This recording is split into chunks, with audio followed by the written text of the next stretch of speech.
Hello guys, welcome to my YouTube channel. কেমন আছো তোমরা?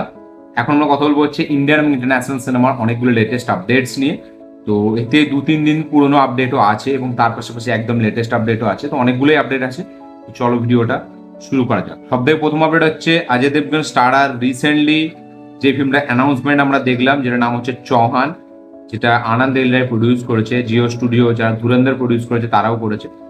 তো এই সিনেমার যে কাস্ট যেটা হতে পারে মেবি, ঠিক আছে, মানে একদম যে হবেই এটা এটা এটা কোনো মানে কথা নয়, মানে এটা আপডেট না। আপডেটটা হলো যে এই কাজটা হতে পারে। সেটা হচ্ছে আমাদের নানা পাটেকর, কে কে মেনন, সুনীল শেট্টি, অভিষেক বচ্চন অ্যান্ড পঙ্কজ ত্রিপাঠী অ্যান্ড অজয় দেবগন। এই প্রবাবলি এই কাজটা হতে পারে, ঠিক আছে, এই সিনেমার জন্য। এবার এর মধ্যে কে কে বাদ যাবে সেটা এখনো জানি না, বাট এটা হচ্ছে একটা পসিবল কাস্ট। তো চৌহানে এটা থাকবে এবং চৌহানের অ্যানাউন্সমেন্ট টিজার সবারই খুব ভালো লেগেছে এবং পার্টিকুলার ওই ডায়লগটা নিয়ে প্রচুর মানে একদম ভাইরাল হচ্ছে, ওই যে পাঠান উসে কেহনা চৌহান আয়া হ্যায়, যেটা মানে পাঠান মানে হচ্ছে এসআরকের যে পাঠান, ঠিক আছে, সবাই মনে করছে ওটাকে একটা মুভ করেছে, ঠিক আছে, কারণ আমাদের স্পাই ইউনিভার্সের যেহেতু অবস্থা খুব খারাপ সেই হিসাবে। তো ওইটার পর থেকে সবাই ওই ব্যাপারটা নিয়েই কথা বলছে। তো অজয় দেবগানের চৌহানের পসিবল কাস্ট এটা হতে পারে নানা পাটেকর, কে কে মেনন, সুনীল শেট্টি, অভিষেক বচ্চন আর পঙ্কজ ত্রিপাঠী। এই সিনেমাটা পরের বছর অক্টোবরে রিলিজ হবে এবং জিও স্টুডিওস প্রডিউস করেছে, যারা ধুরন্ধর করেছে, এবং এটাও ইন্ডিয়া পাকিস্তানের মানে ব্যাপারটাকে নিয়েই হতে চলেছে এই সিনেমাটা। দেখা যাক এবার এটা কতটা কি হয়। তো আপনারা কতটা এক্সাইটেড অজয় দেবগানের চৌহান নিয়ে অবশ্যই লিখে জানাবেন। নেক্সট আপডেট হচ্ছে আজকের সব থেকে বিগেস্ট একটা আপডেট। এটা আজকের না, এটা হচ্ছে কালকের আপডেট, ঠিক আছে, যেটা হচ্ছে বাহুবলী 3 কে নিয়ে। ইয়েস, তো বাহুবলী 3 কিন্তু ভবিষ্যতে আমরা দেখতে পেতে পারি। ইয়েস, এরকমই একদম কাইন্ড অফ বলা যায় একটা হিন্ট প্রভাস, রানা দাগুপাতি আর অনুষ্কা শেট্টি দিয়ে দিয়েছে। তারা এই যে বাহুবলীর যে ডকুমেন্টারি সিরিজটা বেরিয়েছে, যেটা মেকিং এর ওপরে, টর্চ বেরিয়ার নাকি, তো এই সিরিজটার মানে এতে আমাদের প্রমোশনে এসে রানা দাগুপাতি, প্রভাস এবং অনুষ্কা শেট্টি এই হিন্টটা কিন্তু তারা দিয়েছে যে we are not ready for this, ঠিক আছে, এবং এটা হয়তো মেবি বাহুবলী 3 এর মানে একটা হিন্ট ওরা দিল। এবং প্রভাস যখন ওই 3 মানে বলতে যাচ্ছে, তখন অনুষ্কা এবং রানা দুজনেই থামিয়ে দিচ্ছে প্রভাসকে। তো আমার মনে হচ্ছে রাজমৌলিও এটা ভেবেছে, যেহেতু বাহুবলীর মতো ফ্র্যাঞ্চাইজ এবং যেটাকে এখনো পর্যন্ত কোনো ফ্র্যাঞ্চাইজ তার ধারে কাছে নেই, সেটা যতই বড় হয়ে যাক, যতই হিট হয়ে যাক, বাট বাহুবলী এখনো আছে, ঠিক আছে। সেটা মানে ধুরন্ধর চলে আসুক, পুষ্পা চলে আসুক, এখনো যদি বাহুবলী 3 কোনো মুহূর্তে অ্যানাউন্সমেন্ট করে দেয়, ঠিক আছে, 3,000 কোটি টাকা আমি লিখে দিচ্ছি, মানে 3,000 কোটি টাকা জাস্ট মানে কি বলবো, ওটা ফার্স্ট পার্ট হয়ে যাবে, মানে বাহুবলী 3টা হয়ে যাবে। এবার যদি 4 পার্ট অ্যানাউন্স করে দেয় তাহলে 5,000 কোটি টাকা হয়ে যাবে। তো বাহুবলী 3 যখন আসবে মোটামুটি ধরে রাখুন দাঙ্গাল ফাঙ্গাল সব শেষ, ঠিক আছে, ধুরন্ধর সব শেষ, 2,500 কোটি পার করে যাবে মানে একটা সিনেমায়। তো বাহুবলী 3 আসবে, এটা কিন্তু বলা যায় 90% কনফার্মেশন কিন্তু এরা তিনজনেই দিয়ে দিয়েছে। তো টর্চ বেরিয়ারটা আমি দেখিনি এখনো, তো আমি দেখবো। টর্চ বেরিয়ার না এরকম একটা কি নাম, আমি পুরোটা দেখিনি, বাট রিলিজ হয়ে গেছে আমি জানি। তো বাহুবলী 3 না আপনারা কতটা এক্সাইটেড? এই সিনেমাটা সত্যি কি আপনারা দেখতে চান বাহুবলী 3? এবং যদি হয় কি মনে হয় কত কোটি টাকার বক্স অফিস কালেকশন করবো অবশ্যই লিখে জানাবেন। কাদের কাদের বাহুবলী সব থেকে ফেভারিট ফ্র্যাঞ্চাইজ অবশ্যই লিখে জানাবেন। নেক্সট আবার হচ্ছে ওয়েলকাম টু দ্য জঙ্গলকে নিয়ে, ওয়েলকাম টু দ্য জঙ্গলের বক্স অফিস কালেকশন নিয়ে। তো ওয়েলকাম টু দ্য জঙ্গল যেটা কালকে রিলিজ হয়, এটার তার আমাদের পেড প্রিমিয়ার ছিল তার আগের দিন বৃহস্পতিবার। তো এই সিনেমাটা প্রথম দিনে ট্রেড ফিগারে বক্স অফিস কালেকশন করেছে পুরো ওয়ার্ল্ড ওয়াইড জুড়ে 27 কোটি টাকা। ইয়েস, 27.60 কোটি টাকা এই সিনেমাটা প্রথম দিনে বক্স অফিস কালেকশন ট্রেড ফিগারে, এবং প্রডিউসার ফিগারে এটা 35 না 33 কোটি টাকার কাছাকাছি। তো একটা ভালো স্টার্ট দেখতে গেলে, ওয়েলকাম ফ্র্যাঞ্চাইজির সাথে নাম জুড়ে আছে এবং বলতে গেলে এটা বেশ ভালো, মানে কমেডি ফিল্ম হিসাবে যদি ওপেনিং আমি দেখি তাহলে ভালোই একটা কালেকশন, মানে 30 কোটি টাকা আমি যদি ধরি প্রথমে। এবং সিনেমাটা কিন্তু এটা মানে পজিটিভ রেসপন্সই পাচ্ছে মানে ক্রিটিক্সদের তরফ থেকেও, এবং সবাই এটাকে 3.5 থেকে 4 কিন্তু রেটিং দিচ্ছে। যতটা খারাপ, যতটা ক্রিঞ্জ ভেবেছিলাম ততটা হয়তো হয়নি। তো প্রথম দিনের কালেকশন হচ্ছে ওয়েলকাম টু দ্য জঙ্গলে 27 কোটি প্লাস। কারা কারা দেখেছেন এই সিনেমাটা অবশ্যই কমেন্টে লিখে জানাবেন। নেক্সট আপডেট হচ্ছে আমাদের একে নিয়ে, তেলেগু ইন্ডাস্ট্রি থেকে। তো গুরুজি ত্রিবিক্রম মানে হচ্ছে আমাদের যে আমাদের আলা ভাইকুণ্ঠ পুরমল্ল আল্লু অর্জুনের, এবং তার পাশাপাশি সানব সত্যমূর্তি, মহেশ বাবুর খালেজা, আচ্ছা পাবন কল্যাণের ওই যে সিনেমাটা এসেছিল যেটা আমাদের হিন্দিতে বাংলাতে আমাদের জিদ্দার রিমেক করেছিল অভিমান বলে, ওই সিনেমাটা। এবং ত্রিবিক্রম খুবই পপুলার একজন ডিরেক্টর, তাকে নিয়ে বলার মতো কিচ্ছু নেই। তো তাকে সবাই চেনে এবং তেলেগুতে তাকে গুরুজি বলা হয়। তো আল্লু অর্জুনের সাথে তার কম্বোটা খুব ভালো, প্রত্যেকটা সিনেমায় ব্লকবাস্টার। তো ত্রিবিক্রমের নেক্সট সিনেমা যাতে লিড চরিত্রে থাকবে আমাদের এই ভেঙ্কটেশ, এই সিনেমাটার নাম হতে চলেছে আদার্স কুটুম। ইয়েস, আদার্স কুটুম এই সিনেমাটার নাম। এই সিনেমাটা রিলিজ ডেট হচ্ছে অক্টোবরের 2 তারিখ। ইয়েস, অক্টোবরের 2 তারিখে দেখতে পেতে চলেছি আমরা ত্রিবিক্রমের নতুন সিনেমা, মানে আফটার আমাদের এই সিনেমাটা ওই গুন্টুর কারাম, তারপরে আমাদের ত্রিবিক্রমের এই সিনেমাটা দেখতে পেতে চলেছি এই অক্টোবরের 2 তারিখে, যেটা ভেঙ্কটেশের সাথে, যে সিনেমাটার নাম আদার্স কুটুম। কারা কারা এক্সাইটেড, কারা কারা ত্রিবিক্রমের মানে সিনেমা দেখতে পছন্দ, কাদের কাছে, কারা কারা দেখেছেন অলরেডি, অবশ্যই লিখে জানাবেন। নেক্সট আপডেট হচ্ছে স্পাইডারম্যানের ট্রেলারকে নিয়ে। স্পাইডারম্যানের ব্র্যান্ড নিউ ডে ট্রেলার, যেটা কিছুদিন আগে রিলিজ হলো, সেই ট্রেলারটা কিন্তু এখনো পর্যন্ত 590 মিলিয়ন ভিউজ পেয়েছে। Yes, 590 million. এবং এটা ওয়ার্ল্ড সিনেমার মধ্যে দ্বিতীয় হাইয়েস্ট ভিউওয়ালা ট্রেলার। মানে প্রথম তো আছে স্পাইডারম্যানের এই সিনেমারই প্রথম টিজার, যেটা এখন মোটামুটি 1 বিলিয়ন মনে হচ্ছে হয়ে গেছে। 700-800 মিলিয়ন প্লাস তো এমনিতেই আছে, তখন আমি দেখেছিলাম, এখন আর দেখিনি। তো সেটা হচ্ছে নাম্বার 1 পজিশনে, মানে হাইয়েস্ট ভিউ কোনো ট্রেলার, ভিডিও বা যাই বলে নিন, টিজার যাই বলে নিন, ওয়ার্ল্ড সিনেমার মধ্যে, পুরো সিনেমা জগতে। এবং তারপরে আছে এই স্পাইডারম্যানের মানে প্রথম অফিসিয়াল ট্রেলার, ওটা তো টিজার ছিল, এটা হচ্ছে ট্রেলার, যেটা 590 মিলিয়ন প্রথম সপ্তাহে ভিউজ পেয়েছে, এখনো বাকি আছে। মোটামুটি 600 মিলিয়ন ধরুন ফার্স্ট উইক মানে ভিউ। এবং আমি খালি ভাবছি স্পাইডারম্যান ব্র্যান্ড নিউ ডেট তো হাইপ, এই সিনেমাটা ফার্স্ট মানে প্রথম দিনে নাকি 500 মিলিয়ন বক্স অফিস কালেকশন করতে পারে। জাস্ট ইমাজিন হাইপটা কোথায়, মানে অ্যাভেঞ্জার্স লেভেলের মুভিতেও এরকম হাইপ দেখা যায় না। মানে আমি খালি ভাবছি এই সিনেমাটা যদি এরকম করে, তাহলে ডুমসডে যখন আসবে কি করবে। এবং ব্র্যান্ড নিউ ডে মানে খারাপও যদি হয়, আমি বলছি 600-700-800 মিলিয়ন এমনিই খাওয়াবে। এবং এই সিনেমাটা বক্স অফিসে No Way Home, Avengers Endgame, আফটারকেও টপকাতে পারে আমার যতটা ধারণা। আপনাদের কি বক্তব্য অবশ্যই লিখে জানাবেন। নেক্সট আপনার হচ্ছে টম ক্রুজকে নিয়ে। তো টম ক্রুজের নেক্সট সিনেমা, যেটা নাম হচ্ছে ডিগার, সেই সিনেমাটার প্রথম ট্রেলার আসবে 13 তারিখ জুলাই মাসের। ইয়েস, নেক্সট মান্থের 13 তারিখ এই সিনেমাটার ট্রেলার আসবে এবং 2 অক্টোবর এই সিনেমাটা রিলিজ হবে। তো ডিগার যেটা আমাদের টম ক্রুজের নেক্সট সিনেমা, এবং এই সিনেমাটা প্রথম ট্রেলার আসছে 13 তারিখ। তো আফটার মিশন ইম্পসিবল 8, তারপরে টম ক্রুজের এই সিনেমাটা রিলিজ হচ্ছে। কারা কারা টম ক্রুজের ফ্যান, কারা কারা এই সিনেমাটা এক্সাইটেড, অবশ্যই লিখে জানাবেন। নেক্সট আপডেট হচ্ছে রাজামৌলির বারাণসীকে নিয়ে। তো বারাণসী সিনেমার বড় বড় পোর্শনের শুটিং কিন্তু পুরোপুরি কমপ্লিট, ভিএফএক্স হেভি যে সিকোয়েন্স গুলো সেগুলো কিন্তু অলরেডি কমপ্লিট। এখন কিন্তু তারা শুধু কনভারসেশনস, যেগুলো হিরো ভিলেন বা হিরো হিরোইন এই যে কথাবার্তার যে পোর্শন গুলো, সেগুলোই শুট করছে। এবং শোনা যাচ্ছে নাকি এই সিনেমার শুটিং পুরোপুরি দেখা হতে পারে সেপ্টেম্বর বা অক্টোবরের মধ্যে। ইয়েস, সেপ্টেম্বর থেকে অক্টোবরের মধ্যে নাকি পুরোপুরি শুটিং কমপ্লিট হতে চলেছে বারাণসীর। তারপরে এই সিনেমার পুরোপুরি পোস্ট প্রোডাকশনের কাজ চালু হয়ে যাবে। এটা নিজের মানে এই ফিল্মের ডিরেক্টর আমাদের রাজামৌলি সে নিজেই জানিয়ে দিয়েছে। তো বারাণসী, রাজামৌলির কি মনে হয়, RRR বাহুবলী রেকর্ড ভাঙতে পারবে, অবশ্যই লিখে জানাবেন। নেক্সট আপডেট হচ্ছে আমাদের একে নিয়ে, এই মির্জাপুরকে নিয়ে। তো মির্জাপুর যে সিনেমাটা, সেটাতে কিন্তু আমরা গল্প হিসাবে কিন্তু একদম একটা নতুন ফ্রেশ গল্প দেখতে পেতে চলেছি। আমি ট্রেলার রিভিউর সময় বলেছিলাম যে গল্পটা হয়তো কিছু চেঞ্জেস থাকতে পারে, বাট এখন যেরকম আপডেট উঠে এসছে নাকি মানে নতুন গল্প নিয়ে কিন্তু মির্জাপুর রিলিজ হবে। এবং 4 তারিখ এই সিনেমাটা রিলিজ হচ্ছে সেপ্টেম্বর মাসে। তো আমি যেরকম বলেছিলাম যে হয়তো মেবি হিরোইন গুলো হয়তো মরবে না, আমার যতটা মনে হচ্ছে, আমি পুরোপুরি শিওর না, বাট একটা ফ্রেশ গল্প নিয়ে আসতে চলেছে। দেখা যাক, এবার হিরোইন মরে গেলে সেই একই হয়ে যাবে ওয়েব সিরিজের মতোই। এবার দেখা যাক এটা কি হয়, আবার হয়ে যেতেও পারে, বলা যায় না। একটা ভালো মানুষ কিভাবে খারাপে ট্রান্সফরমেশন হচ্ছে সেটার হয়তো গল্পই আমরা দেখতে পাবো। দেখা যাক কি মির্জাপুর মুভিটা নিয়ে আপনারা কত এক্সাইটেড, লিখে জানাবেন। নেক্সট আপডেট হচ্ছে হলিউডের আপকামিং বিগেস্ট রিলিজ ফিল্ম, যেটার নাম হচ্ছে অ্যাভেঞ্জার্স এন্ড গেম, যেটা মানে 19 সালের একটা ইতিহাস, ঠিক আছে, যেটা এখনো থিয়েটারে এক্সপিরিয়েন্স করার জন্য আমি মুখিয়ে আছি। অ্যাভেঞ্জার্সের কোনো সিনেমা আমি এখনো পর্যন্ত থিয়েটারে দেখিনি।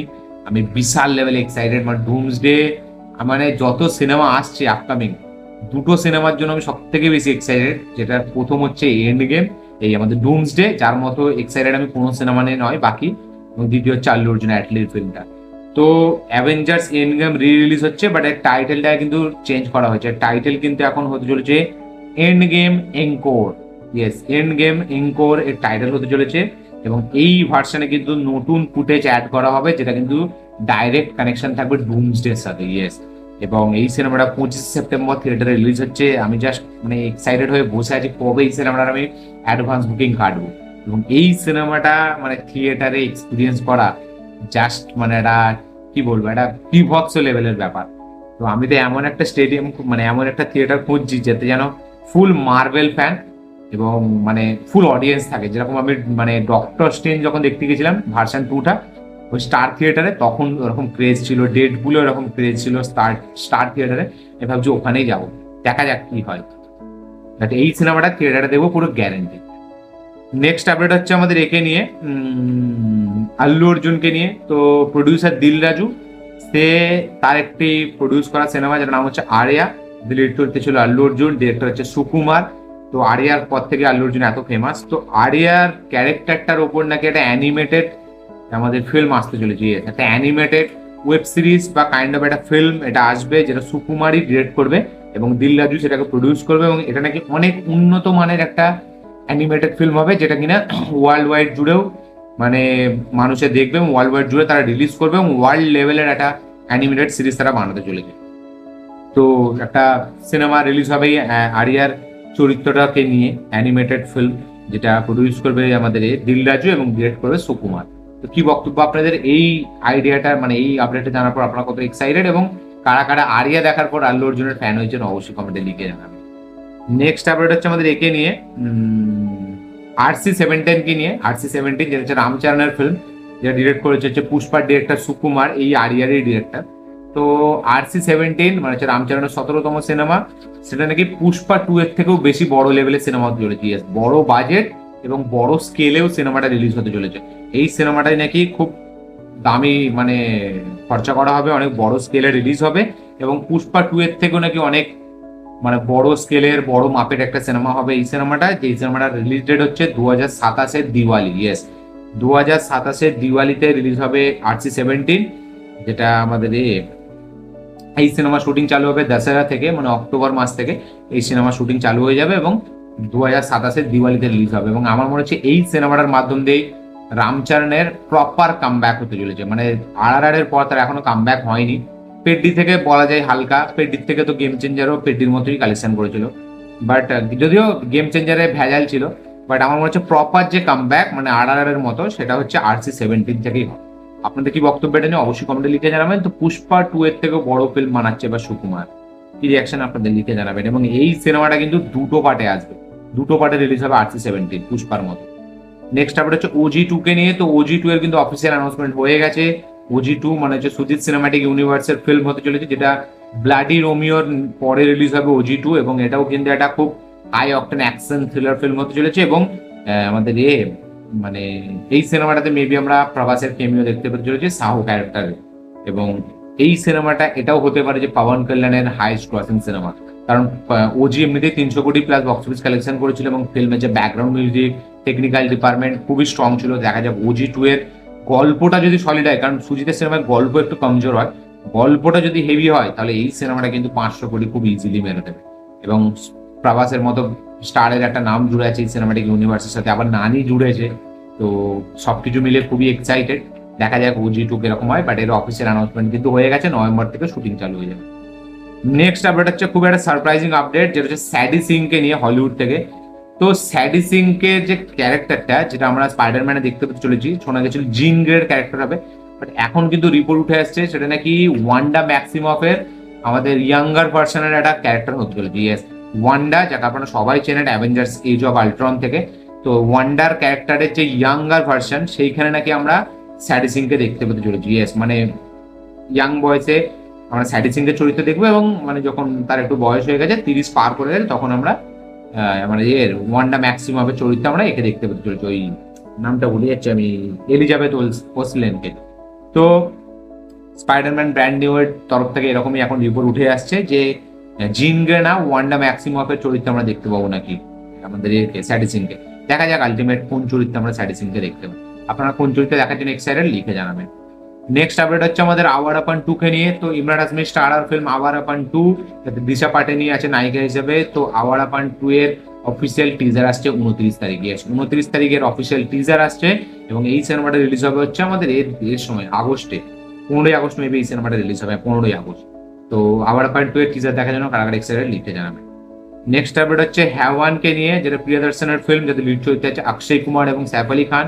এই সিনেমাটা 11 সেপ্টেম্বর রিলিজ হতে চলেছে। ইয়েস, 11 সেপ্টেম্বর এটা অফিসিয়াল রিলিজ ডেট, এটা তারা মেকার্সরা জানিয়ে দিয়েছে। তো আফটার ভূত বাংলা, প্রিয়দর্শনের নেক্সট অ্যাকশন থ্রিলার ছবিতে আমরা দেখতে পেতে চলেছি, অ্যাকশন না থ্রিলার ছবিতে আমরা দেখতে পাবো সাইফ আলী খান এবং অক্ষয় কুমারকে। তো এটা একটা থ্রিলার জনরা সিনেমা হতে চলেছে এবং প্রিয়দর্শন সব ধরনের সিনেমাতেই মাস্টার। তো দেখা যাক এই সিনেমাটা কিরকম হয়। 11 সেপ্টেম্বর এর অফিসিয়াল রিলিজ ডেট। তো কেবিএন প্রোডাকশন হাউস তারা এটাকে প্রডিউস করেছে এই সিনেমাটাকে। কি বক্তব্য আপনাদের এটা নিয়ে? আফটার ভূত বাংলা কি মনে হয় এই সিনেমাটাও কি 200 কোটি পার করতে পারবে? লিখে জানাবেন। নেক্সট আপডেট হচ্ছে বাইক অ্যাম্বুলেন্স দাদা থেকে রুক্মিণী মৈত্রর ফার্স্ট লুক পোস্টারকে নিয়ে। তো খুবই একটা ইনোসেন্ট মেয়ের চরিত্র আমরা রুক্মিণী থেকে দেখতে পেতে চলেছি। ঠিক আছে, তো আমরা এখানে একে মানে একটা মুসলিম ক্যারেক্টার প্লে করতে দেখবো রুক্মিণী দিকে। এবং আমাদের এই সিনেমাটার নাম হচ্ছে বাইক অ্যাম্বুলেন্স দাদা, যেটা আমাদের সেপ্টেম্বর মাসে রিলিজ হতে চলেছে। সেপ্টেম্বরেই মেবি রিলিজ হবে এই সিনেমাটা। হ্যাঁ, সেপ্টেম্বরেই তো দিয়েছিল মনে হয়, আমি এখন ডেটটা ভুলে গেছি।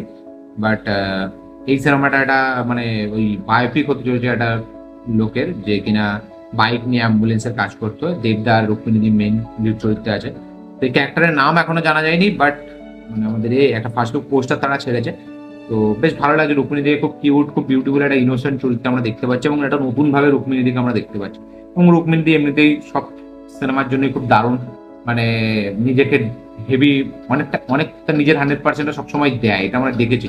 সিনেমা খারাপ হতে পারে, রুক্মিণী দির পারফরমেন্স কখনো খারাপ হয়নি আমার জন্য।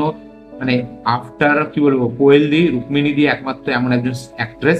এবং এই সময় বলতে আমি শুভশ্রী দিকেও বলবো, মানে শুভশ্রী দিও নিজেকে যেভাবে পাল্টেছে, প্রত্যেকটা ক্যারেক্টার যেভাবে এখন নেবাচ্ছে, বা মিমি দিও এখন যেরকম ওয়েব সিরিজে কাজ করছে, তো এরা সবাই কিন্তু এখন খুব দারুণ পারফরমেন্স দিচ্ছে। ঠিক আছে, মানে একটা সময় এরা টিপিক্যাল মেন স্ট্রিম সিনেমা করেছে, বাট রুক্মিণীদি কিন্তু প্রথম থেকেই অনেকটা এক্সপেরিমেন্ট করেছে।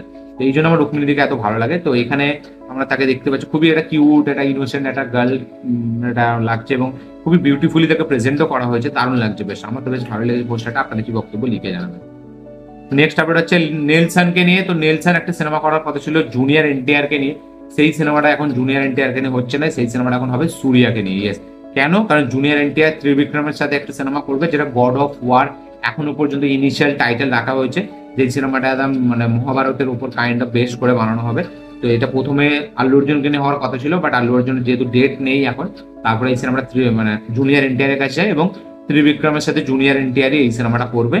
তো আফটার ড্রাগন সেই সিনেমাটা ধরবে। তো জুনিয়র এনটিআর যেহেতু বিজি, 2 বছর সে দিতে পারবে না নেলসনকে, তাই জন্য সূর্যা স্যারকে নিয়ে কিন্তু সেই সিনেমাটা বানাচ্ছে। তো আমি বলবো সূর্যাকে নিয়ে বানালে অনেকটা বেটার হবে, কারণ সূর্যা কারুকপুর পরে যেরকম কামব্যাক এবং তার যে লাইন আপ এবং নেলসনের সিনেমায় কি লেভেলের কমেডি আমরা জানি, তো সূর্যাকে নিয়ে আমি বলবো করলে অনেকটা বেটারই হবে। তো দেখা যাক এবার নেলসন সূর্যা স্যার কিভাবে প্রেজেন্ট করেন। তো নেলসনের নেক্সট সিনেমার হিরো হতে চলেছে সূর্যা। কি বক্তব্য আপনারা কতটা এক্সাইটেড লিখে জানাবেন। নেক্সট আপডেট হচ্ছে টক্সিককে নিয়ে। তো টক্সিকের দুটো ভার্সন কিন্তু আমরা রিলিজ হতে দেখতে পাবো। ইয়েস, একটা হচ্ছে ওভারসিজে রিলিজ হবে একটা ভার্সন এবং ইন্ডিয়াতে একটা ভার্সন রিলিজ হবে। ওভারসিজ ভার্সনটা কিন্তু পুরোপুরি আনসেন্সার্ড একটা ভার্সন হতে চলেছে, কারণ আমাদের ওখানে পুরো মানে কোনো কাট টাট থাকবে না, একদম আনকাট ভার্সন থাকবে। এবং ইন্ডিয়াতে যেটা রিলিজ হবে সেটা হচ্ছে সেন্সারে কাট ফাট পড়ে যেটুকু ছাঁটাই ফাটাই হয়ে থাকবে সেটা রিলিজ হবে। তো দুটো ডিফারেন্ট ভার্সন কিন্তু রিলিজ হবে, ওভারসিজে আলাদা ভার্সন এবং ইন্ডিয়াতে আলাদা ভার্সন। তো আপনারা কোন ভার্সনটা দেখার জন্য এক্সাইটেড লিখে জানাবেন। এবং মানে এক্সাইটেড হলেও কিছু করার নেই, ইন্ডিয়াতে থাকেন, ইন্ডিয়াতে দেখতে গেলে কাট ভার্সনই দেখতে হবে। তো কি বক্তব্য আপনাদের লিখে জানাবেন। তো এই ছিল টোটাল আপডেট, এতগুলো আপডেট। ভিডিওটা দেখে আপনাদের কি বক্তব্য, কি মতামত, কি রিয়াকশন লিখে জানাবেন। এই আপডেটগুলোর মধ্যে কোন আপডেটটা পাই আমরা বেশি এক্সাইটেড, কোন আপডেটটার জন্য আপনার মানে কোন সিনেমা বা কোন জিনিসটার জন্য আপনারা এক্সাইটেড বেশি, সেটা অবশ্যই লিখে জানাবেন। তো এই ছিল ভিডিওটা দেখে ভালো লাগে থাকলে লাইক শেয়ার কমেন্ট করে দেবেন, চ্যানেলটিকে সাবস্ক্রাইব করবেন, বেল আইকন প্রেস করতে ভুলবেন না। দেখা হচ্ছে পরের ভিডিওতে, ততক্ষণের জন্য।